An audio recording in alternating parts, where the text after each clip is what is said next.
So Bill, what are we looking at here? What is a flying ship technology? What are you guys doing? So we are building unmanned ground effect vessels. They're classified as maritime vessels because they don't leave this dynamic cushion of air that's sandwiched between the wing and the ground. So just like hovercraft, they're classified as maritime vessels. And this cushion of air increases the lift, it decreases the drag, so we can extend the payload over a traditional fixed wing aircraft by 50%. And they're 10 times faster than anything on the ocean. That's it in a nutshell. And you're looking at cargo delivery, right? Yeah, absolutely. So right now we've got 10-foot versions, 10-foot wingspan versions. They can carry about a 50-pound payload, but we're scaling that design up to eventually be able to take a delivery van size payload up to anywhere with a coastline. So we can really improve the lives of people living in coastal regions by reducing the cost of time-critical, price-sensitive goods. For example, the Caribbean, to get to some of the islands that are harder to reach, it can cost as much as $30 a gallon for a gallon of milk. So if we can dramatically reduce the price point for that sort of time-sensitive, price-critical goods, we can improve the lives of the people in those regions. And these are electric, right? Initially, right now, they're all electric.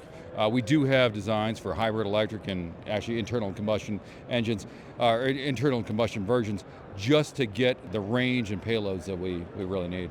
And from a sea worthiness standpoint, I mean, how big waves can you have? So the smaller versions obviously are going to be limited, just like a small aircraft or a small boat. You're not going to be able to handle all sea conditions, but as you scale up the designs, our larger designs can handle 90% of all global sea conditions. And from a production standpoint, you actually have some of the 10-foots out in the market today? Yeah.